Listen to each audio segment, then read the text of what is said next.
तो आज के सेशन में हम बात करने वाले हैं क्या आरबीआई करता है विदेशी विनिमय दर का निर्धारण, और अगर करता है तो कैसे करता है, अगर नहीं करता है तो क्यों नहीं करता है, अगर करता है तो किस तरह से करता है, इत्यादि बातें समझने वाले हैं।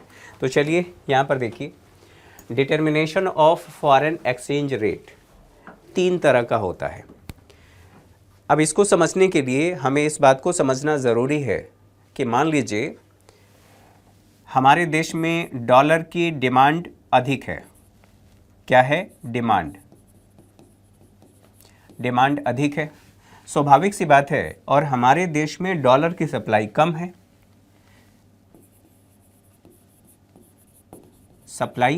कम है, ऐसी स्थिति में जो रुपए की वैल्यू है ये कम हो जाएगी। हम लोगों ने पहले भी इसको समझ लिया है। अब इसको अंकों के माध्यम से समझ लेते हैं। $1 बराबर हमने मान लिया कि पहले की स्थिति जो थी 75 रुपये, अब ये बढ़कर के $1 बराबर 85 रुपये पहुँच गया है।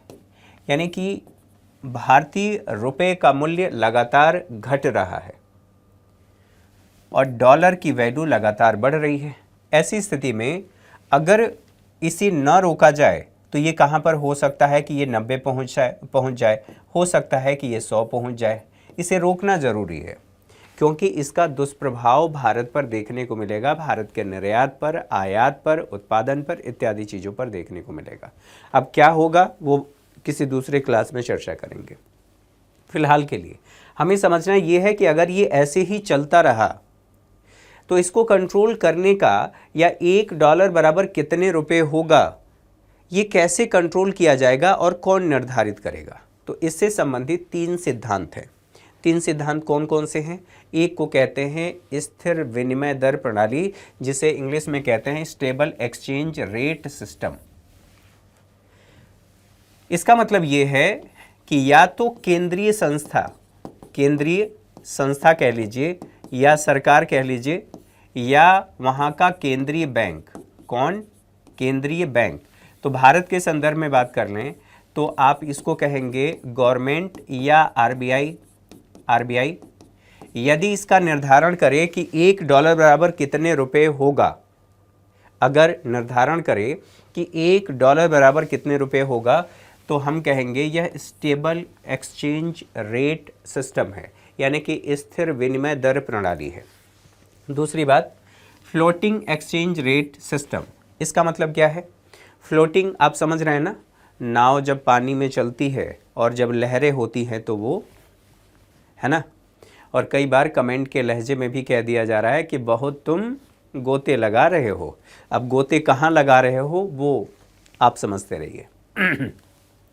हम बात कर रहे हैं फ्लोटिंग, यानी कि अगर लहरों में उछाल है तो नाव ऊपर जाएगी, और लहरें नीचे जाएंगी तो नाव उसके साथ भी नीचे जाएगी। ठीक है। अब यहाँ पर देखिए, इसको ऐसे कह सकते हैं ना कि यह लचीली है या नम्य है, तो इसको हिंदी में कहते हैं फ्लोटिंग एक्सचेंज रेट सिस्टम को नम्य या लचीली विनिमय दर प्रणाली। इसका मतलब क्या है कि यह बाजार की शक्तियाँ, कौन निर्धारित कर रहा है? बाजार की शक्तियों के द्वारा इसका निर्धारण किया जा रहा है। अब बाजार की शक्तियाँ क्या है, ये कई बार हम लोग समझ चुके हैं। कौन? तो डिमांड और सप्लाई। जितनी डिमांड होगी और उसकी सप्लाई यदि कम है तो उसके मुकाबले, यहाँ पर देखिए, अगर डॉलर की डिमांड अधिक होगी और उसके मुकाबले सप्लाई कम होगी तो स्वाभाविक सी बात है हमारी मुद्रा, उसकी वैल्यू कम हो जाएगी। और अगर इसकी डिमांड कम होगी और सप्लाई ठीक है तो इसका मतलब ये है कि इसका मूल्य भी संतुलित रहेगा। तो ये उसी के अकॉर्डिंग, यानी कि डिमांड अधिक है तो उसकी वैल्यू बढ़ेगी, डिमांड कम है तो उसके अनुसार वो मेंटेन रहेगा बाजार की शक्तियों के द्वारा। संक्षेप में कहें तो फ्लोटिंग रेट या नम्य विनिमय दर प्रणाली का मतलब है कि बाजार की शक्तियों के द्वारा यह निर्धारित होता है, जितना डिमांड होगा उसके अनुसार परिवर्तित होता रहेगा। अब बात कर लेते हैं तीसरे प्रकार के बारे में। इसको कहते हैं मैनेज्ड एक्सचेंज रेट सिस्टम, जिसे प्रबंधित विनिमय दर प्रणाली कहा जाता है। प्रबंधित कैसे किया जा रहा है? क्या भारत में फ्लोटिंग रेट है या फ्लोटिंग एक्सचेंज रेट सिस्टम है, या स्थिर विनिमय दर प्रणाली है, या प्रबंधित या मैनेज्ड एक्सचेंज रेट सिस्टम है? भारत में सामान्यतः जो $1 बराबर भारतीय मुद्रा कितनी होगी, या $1 बराबर 75 होगा, या 80 होगा, या 90 होगा, 100 होगा, कितना होगा, इसका निर्धारण सामान्यतः बाजार करता है। सामान्यतः बाजार करता है, लेकिन जहां पर आवश्यकता होती है आरबीआई उसमें हस्तक्षेप करती है। आरबीआई क्या करती है? हस्तक्षेप करती है। हस्तक्षेप कैसे करेगी? आपने बच्चे को, मान लीजिए मेरे पिताजी ने मुझे कहा है कि हाँ ठीक है बेटा, पढ़ो, कमाओ, खाओ, कोई बात नहीं, लेकिन अपना ध्यान रखना, और ये भी ध्यान रखना कुछ ऐसा काम मत करना जिससे मुझे तुम्हें पीटना पड़े। ठीक है, एक एग्जाम्पल और एक सटीक एग्जाम्पल समझ लेते हैं। माता पिता ने आपको बाइक दे दिया है और ये कह दिया है ले जाओ, इससे कॉलेज जाओ आओ, कोई दिक्कत नहीं है, कोचिंग जाओ आओ, कोई दिक्कत नहीं है, लेकिन बहुत स्पीड नहीं चलाना। उन्होंने बता दिया है कि आपको 50 से ऊपर नहीं जाना है। अगर 50 से ऊपर आप जाते हैं तो उन्होंने कहा एक काम करो बेटा, रहने दो, तुम्हारे बस की बात नहीं है, चाबी मुझे दे दो। और केवल चाबी ही नहीं, 2 कंटाप लगाया भी। और मेरे बाबूजी तो ऐसे ही हैं, है ना। तो आरबीआई यदि आवश्यकता होती है, सामान्यतः ठीक है चल रहा है, चलने दीजिए, कोई दिक्कत नहीं है, बाजार की शक्तियों के द्वारा जितनी डिमांड और सप्लाई है उसके अकॉर्डिंग चल रहा है। लेकिन अगर लग रहा है कि बहुत ज़्यादा स्थिति खराब हो रही है, 75 था उससे 85 हो गया, 85 से अब 90 हो रहा है, ऐसी स्थिति में आरबीआई हस्तक्षेप करेगा। तो बाजार में आरबीआई हस्तक्षेप कर रहा है। कैसे हस्तक्षेप कर रहा है? ऐसा इसलिए हुआ है क्योंकि डॉलर की डिमांड हमारे देश में है। डॉलर की डिमांड लगातार बढ़ रही है, और बढ़ रही है तो इसके बदले ये कम होगा। फिर आरबीआई क्या करेगी? इसका समाधान क्या हो सकता है? हम डॉलर की सप्लाई बढ़ा दें।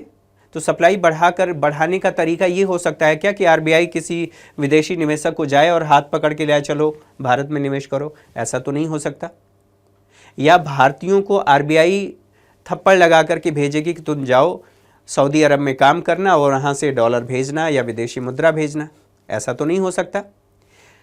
आरबीआई के पास फॉरेक्स रिजर्व है, विदेशी मुद्रा भंडार है, और उसी भंडार में से आरबीआई कुछ विदेशी मुद्रा या डॉलर बैंकों को दे देगा, कहेगा कि भैया जितने लोग आ रहे हैं उनको देते जाओ। ठीक है, अब क्या होगा? आरबीआई ने बाजार में हस्तक्षेप किया और आरबीआई ने डॉलर की आपूर्ति बढ़ा दी। डिमांड तो है, आपूर्ति बढ़ा दी। एक और एग्जांपल सोचिए, जब प्याज टमाटर की कीमतें बहुत ज़्यादा बढ़ जाती हैं तो जो सहकारी, आप ऐसे भी कह सकते हैं जो कोऑपरेटिव सोसाइटी हैं, जैसे मदर डेयरी, अमूल या कुछ ऐसी दुकानों पर सरकार ये कहती है कि वहाँ से आपको सीमित या नियंत्रित रेट पर, आप कह सकते हैं, या उचित मूल्य पर आपको प्याज और टमाटर मिल जाएगा, आप वहाँ से जाकर के खरीदिए। ऐसा क्यों कर रही है सरकार? और इसको क्या कहते हैं? सरकार दरअसल सप्लाई बढ़ा रही है। ठीक है, डिमांड तो है, सप्लाई नहीं होने की वजह से कीमतें बढ़ी हैं, तो सरकार ऐसा करके आपूर्ति सुनिश्चित करती है, और आपूर्ति सुनिश्चित करके उसकी कीमतों को संतुलित करने का काम करती है। तो हमारे देश में जो व्यवस्था है या जो एक्सचेंज रेट सिस्टम है उसे कहते हैं मैनेज्ड एक्सचेंज रेट, यानी कि प्रबंधित विनिमय दर प्रणाली। उम्मीद है आप लोगों को समझ में आ गया होगा।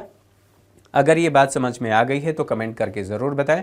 अगर आप चाहते हैं कि कोई टॉपिक हम डिस्कस करें या किसी टॉपिक पर वीडियो बनाया जाए तो आप कमेंट बॉक्स में जा कर के कमेंट करके बता भी सकते हैं। आज के लिए इतना ही, तब तक के लिए नमस्कार।